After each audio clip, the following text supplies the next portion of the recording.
So I want to notify all the other YouTubers out there in the gig space that very often your photo, your videos, multiple of your videos are being used by these scammers online. So in this case, there's my photo.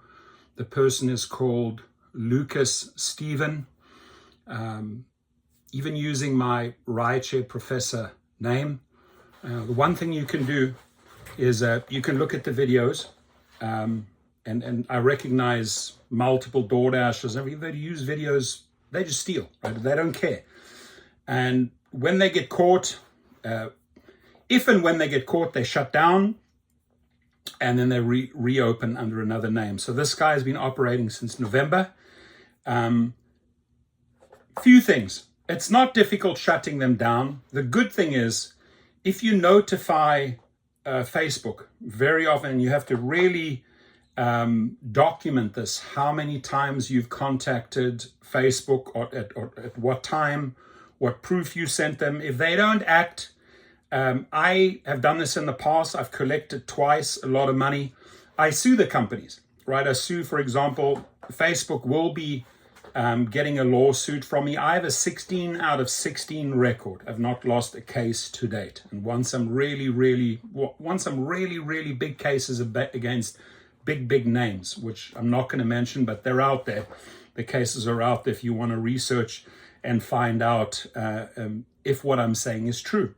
So I've collected money, and I'll collect money from Facebook on this one because I've notified them several times. The problem, they're so big, they're so slow, they don't act. In the meantime, you are losing money, and your brand that you've built is getting damaged. But these guys, I deal with them a little bit differently. I used to work in the intelligence in the South African Defence Force. I definitely have my ways and means and a lot of good contacts from the past to find these individuals, right? And when you find them, doesn't matter if they're here nationally or internationally, you got to take care of business. That's all I say, So a few surprises coming your way, Lucas Steven, I can tell you that.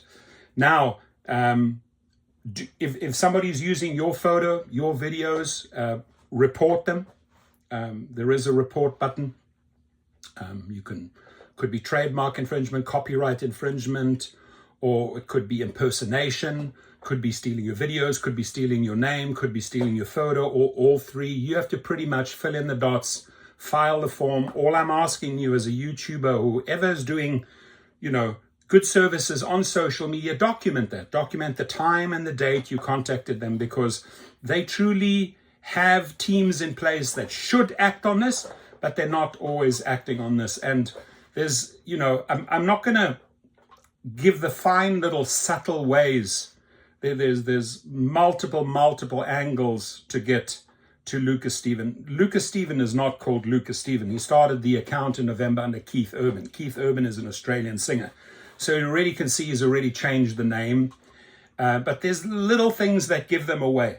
And there's a little things that you can track them right down to their doorstep, right down to their IP address. You can also subpoena records from Gmail. You can subpoena records from WhatsApp. You can subpoena records from Telegram. You can subpoena records from Facebook. So there's many ways. Once it just takes time and it takes money. And the question is, do you have the time? Do you have the money to want to hunt down these individuals? Now, in this case, this little fucker here decides to mess around with a couple of my other clients and contact them. Then we increase the money we spend to find them. And again, I'm not going after Lucas Steven here. This is probably some dude, and the way you will always notice and find a scammer is if they're trying to move you to WhatsApp. If they try to move you to WhatsApp, they are usually overseas, meaning even on Facebook, when they have a phone number and that gets routed to WhatsApp, warning signs, beware. Anything that pushes you over to WhatsApp, do not pay, do not hand money over, right? They can throw a lot of fancy names out there. sale and rent of a delivery account, spying device, background checks, ID and selfie verification, waitlist removal, reactivation. Throw a lot of fancy names out. They can't deliver on any of these variables, right? They're just scammers who use other companies' logos, other companies' names, blah, blah, blah. And then they catch the people that fall for their scams. And you'll often see that they'll, if you dial their number directly, it's either disconnected or nobody answers. But if you click on any of those links of those phone numbers, they'll push you over to WhatsApp. So pay attention to that in the future. On any Facebook page, any Instagram page, anything or TikTok related, if they call themselves, oh, we can hack your account, we bots, all of that shit is nonsense. There's a bunch of scammers sitting in some little sweatshop, maybe in Dubai, maybe in India, maybe in Lagos, Nigeria, usually never in the United States.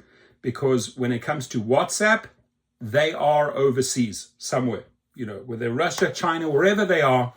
But again, there are ways and means of tracking these little fuckers down. And there's some really good videos out there of people that bust these type of rings and then work with the local authorities, and then the local authorities descend on them.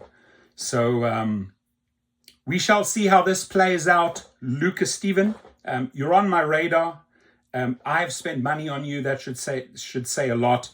And good luck to you.